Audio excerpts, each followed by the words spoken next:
US Vice President JD Vance has launched yet another attack on Britain, this time pointing the finger at immigration for the country's supposed decline. Speaking in Washington, D.C., Vance didn't hold back, delivering a scathing critique of not just the UK, but Western nations as a whole. His latest remarks have ignited fresh controversy, with critics accusing him of distorting economic realities to push a hardline nationalist agenda. But what exactly did he say this time? And why is he so fixated on Britain? Let's break it down. But first, hit the like button and subscribe to the channel for more.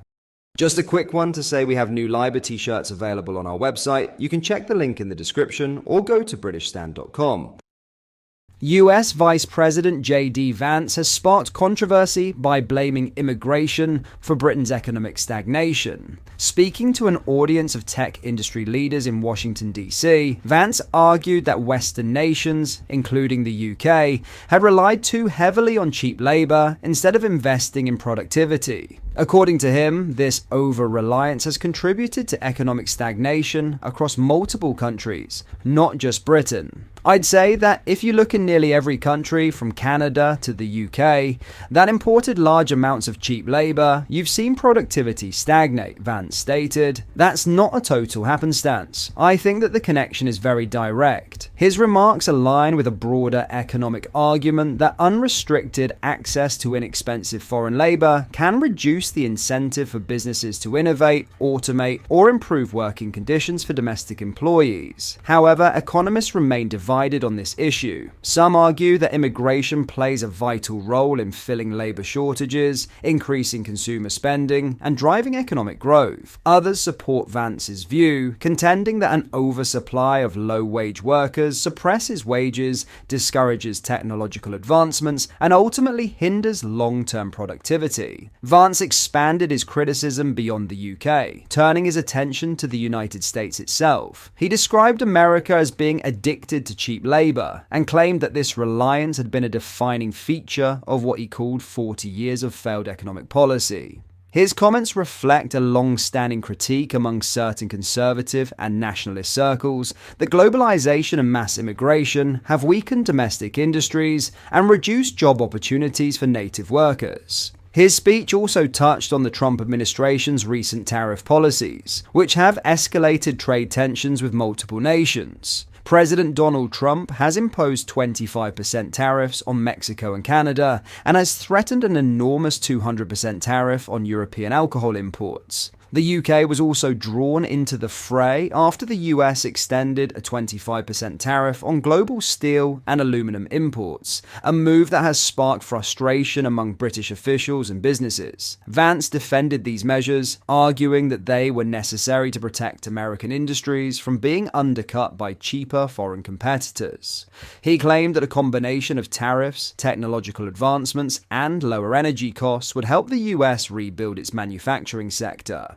By imposing tariffs on industries such as auto manufacturing, he argued, and pairing them with advanced robotics and other productivity-boosting measures, the US could create a multiplying effect that would allow companies to remain competitive while producing goods domestically. Now that in turn allows firms to make things here at a price-competitive basis, he stated. Beyond economic issues, Vance's remarks are part of a broader pattern of criticism directed at Britain and Europe. Last month, at the Munich Security Conference, he accused European governments of restricting free speech, citing the case of Adam Smith-Connor, a British man who was arrested for silently praying outside an abortion clinic in Bournemouth. Vance framed the incident as an example of what he views as increasing authoritarianism in Western Europe. His comments on immigration have also fueled further tensions. He claimed that Brexit voters in the UK had been betrayed by political elites who, in his view, had opened the floodgates to millions of unvetted immigrants. His assertion taps into ongoing debates in Britain about the post-Brexit immigration system. While Brexit was largely driven by a desire to take back control of immigration, critics of the UK government argue that net migration remains high, and the promised reductions in numbers have not materialised. Vance's remarks have drawn backlash not just for his economic arguments, but also for his perceived lack of regard for Britain's military contributions. He recently came under fire for comments that appeared to downplay the UK's military involvement in global conflicts. He was accused of suggesting that Britain and France had not fought a war in 40 years, a claim that many found disrespectful given that more than 600 British troops were killed between 2001 and 2014 while fighting alongside US forces in Iraq and Afghanistan. Although Vance has denied making such a claim,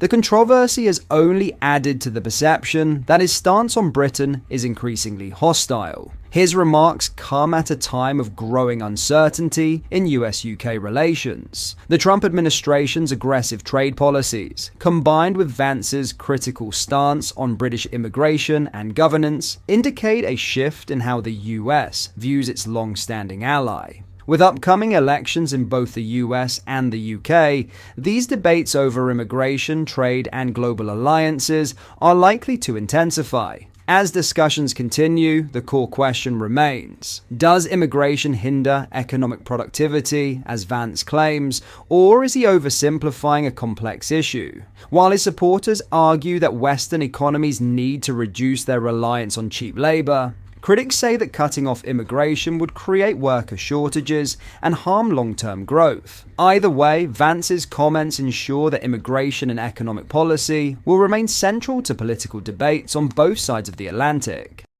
In other news, Conservative Party leader Kemi Badenoch has been praised for taking a stand against Labour's impossible net zero targets, as Tory peer Lord Craig Mackinlay branded them nonsense. She declared that plans for decarbonisation by 2050 are impossible, and accused Starmer of mistaking press releases about GB energy for actual solutions, rather than presenting realistic plans. She suggested Labour is deliberately avoiding discussion of a comprehensive plan because they know it would reveal just how catastrophic the actual costs will be for families, for businesses, and for our economy.